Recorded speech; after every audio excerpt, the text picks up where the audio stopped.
സാമാന്യ ബോധമുള്ള ഒരാളും പോവില്ല. എല്ലാവർക്കും അറിയാം, രാജ്യത്തുടനീളം ക്രൈസ്തവർക്കെതിരായി ആക്രമണങ്ങൾ നടക്കുകയാണ്. രാജ്യത്തുടനീളം 834ാമത്തെ സംഭവമാണ് ഒരു വർഷത്തിനുള്ളിൽ നടന്നത്. രാജ്യത്തെ എല്ലായിടത്തും നടക്കുകയാണ്. ഒരുപാട് പേര് ജയിലിലാണ്.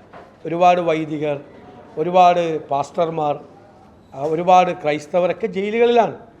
ക്രിസ്മസ് ആരാധനാക്രമങ്ങൾ ഉൾപ്പെടെ തടസ്സപ്പെടുത്തുകയാണ്.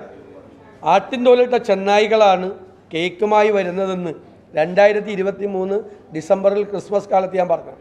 ആട്ടിൻതോലിട്ട ചെന്നായികൾ അരമനകൾ കയറി ഇറങ്ങി കേക്കുമായി വരുമ്പോൾ നിങ്ങൾ സൂക്ഷിക്കണം എന്ന് പറഞ്ഞാണ്. ഇപ്പോൾ ബോധ്യപ്പെട്ടല്ലോ.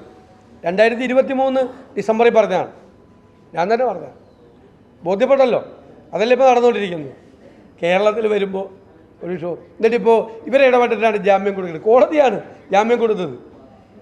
ഛത്തീസ്ഗഡിൻ്റെ പ്രോസിക്യൂഷനും ബജരംഗദളിൻ്റെ വക്കീലും ശക്തിയായി എതിർത്തിട്ടും ഒരു കേസും ഇല്ല എന്ന് ബോധ്യപ്പെട്ടിട്ട് കോടതിയാണ് കൊടുത്തത്.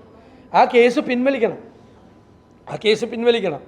അതിനുള്ള നടപടികൾ കോടതികൾ ചെയ്യണം. അത് ക്വാഷ് ചെയ്യാനുള്ള നിയമപരമായ നടപടികൾക്ക് ഞങ്ങൾ എല്ലാ പിന്തുണയും കൊടുക്കും.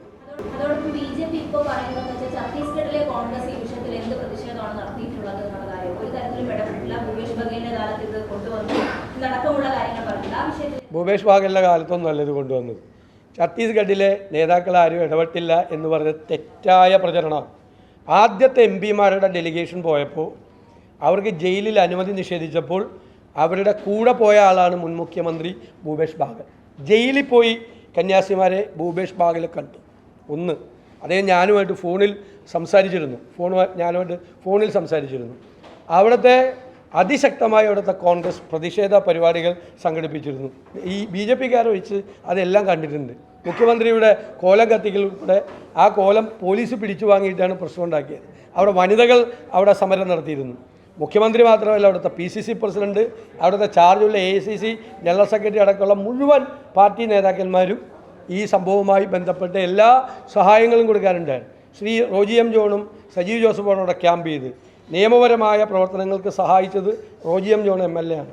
അവർക്ക് എല്ലാവിധ സഹായവും ചെയ്തു കൊടുത്തത് അവിടുത്തെ പാർട്ടി നേതൃത്വമാണ്. ഇവരിത് കാണുന്നത്, ഇതൊക്കെ ഒന്നും പറയാനില്ലല്ലോ. പെട്ടുപോയി, കള്ളത്തരം പൊളിഞ്ഞു പോയല്ലോ, കാപട്യം പുറത്തു വന്നല്ലോ. അത് വരുമല്ലോ. ബാക്കി പുറത്ത് കാണിക്കുന്നതല്ല കേരളത്തിൽ കാണിക്കുന്നത് എന്ന് എല്ലാവർക്കും മനസ്സിലായി. നേരത്തെ മനസ്സിലായതാണ്. കുറച്ച് പേർ കൂടി മനസ്സിലാകണ്ടായിരുന്നു. അതിപ്പോൾ മനസ്സിലാകത്തേ ഉള്ളൂ.